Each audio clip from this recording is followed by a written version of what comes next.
Good day po, isang mapagpalang araw po sa ating lahat mga kabisnes, mga katubig. Ayun nga po at napansin po namin ni ate na si Sansi po medyo maila po sa amin. Ayun nga po at pinagmamasdan ko na po ang kinikilos niya. At napapansin ko nga po doon po sa kanyang cellphone kaya po pala siya focus. Napapansin ko po na nag-iisabong po pala si Sansi. Kaya naman po ala po kaming ginawa ni ate kundi ang pakiramdaman lang po siya. Ayan, sabi nga po ni ate, hindi natin akalain. Kaya naman nga po kami ni ate ay lumabas muna. Hayaan po muna natin mag-focus si Sanse sa kanyang pag-iisabong. Sana nga po manalo siya, Niya ka muna at Sanse at kami ni ate dito muna sa labas. Manunod muna kami ng nagwawalis na tupad. Mapapansin niyo po si Sanse, napakaseryoso po talaga. Siyempre po, pumasok muna po ako at nauhaw po ako. Inom muna po ako. Siyempre, katulad po kanina, iiwanan ko po muna siya. Sana nga po ay manalo siya. Ganyan po pala mag-focus ng laro si Sanseno sa isabong. Ayan nga po siguro po ay nangawit ang lalamunan, ang ulo. Kaya tumingin-tingin. O ginalaw-galaw, kunyari nakikiisyoso din po. Pero pansinin niyo po, balik na naman po siya dun sa kanyang pag-iisabong. Akala niya po talaga hindi namin alam, kitang-kita ko po na sa pula sa puti, derby po yung kakapindot niya doon sa cellphone niya, click na click po siya. Ayun nga po, at di po mapakali, halos magkandada pa po.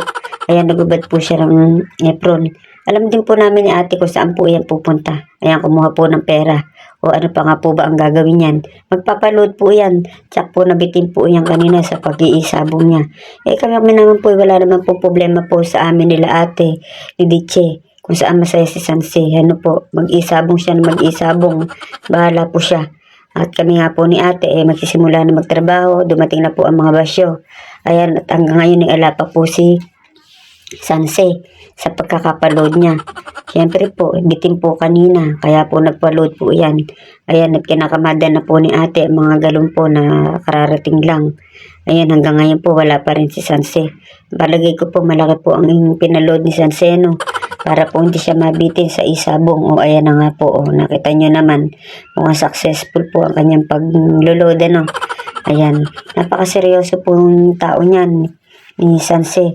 Mula po iyan ng maglaro sa isabong, naging ganyan na po yan. Lagi po yan seryoso. Kaya kung mapapansin nyo, madalang ko po yung isama sa mga video. Kasi nga po seryoso. Ayan po, at abot ng kaskas. At minamadali po niya yan. Bago niya po iyan sabunan, binabalawan muna po. Kaya po yan, hataw po talaga yan kung mapapansin ninyo. Ayan nga po, at may kinuha pa po doon. Mukhang may nakita niyo po ba yung face ni Sanse? Napakaseryoso. Kaya hindi po natin niya pwedeng biruin ng ganon-ganon. Baka po tukain kami tatlo. Baka mamaya ay akala niya isa sobra pong pagpo-focus niya sa isabong yung tingin na po sa amin nila ate tsaka po ni Dichi Manok. Hindi po kaya ganon. Minsan po kasi sa sobrang seryoso ni Sansi ayan, tinignan pa po. Akala po siguro konti na lang ang kanyang babanlawan at sasabunan. Ayan tingnan nyo naman po. Titingin po yan ulit mamaya at syempre po nagmamadali po yan dahil click na po yan sa pula sa puti. Hindi po namin akalain na si Sansi po talaga pong makakapag-focus din po siya sa ganung paglalaro. Siguro po nakakapagpatanggal po ng stress siya. Okay lang naman po yun. Kami po ni ate naglalaro din pero hindi po ganyang focus. Naglalaro po kami sa mga call bet pero pa 20-20 po. Paminsan-minsan libang-libang lang po. Hindi po kami hindi ko po focus lang po ang tawag kay Sanse. Focus lang po ang tawag dun.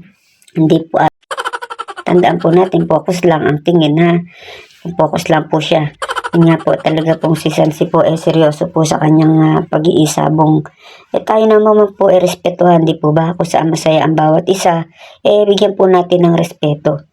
Sana lang po manalo lagi si Sanse sa kanyang pag-iisabong. Paano po at Pasalamat po kami sa inyo. At Sansi po, tunghayan po natin sa mga susunod na panahon kung ang kanyang pag-iisabong magiging successful. Ayan po, at binilang na po ni Sansi. Akala po siguro gino-joke namin na marami pa siyang babanlawan at sasabunan. Bahala po siya.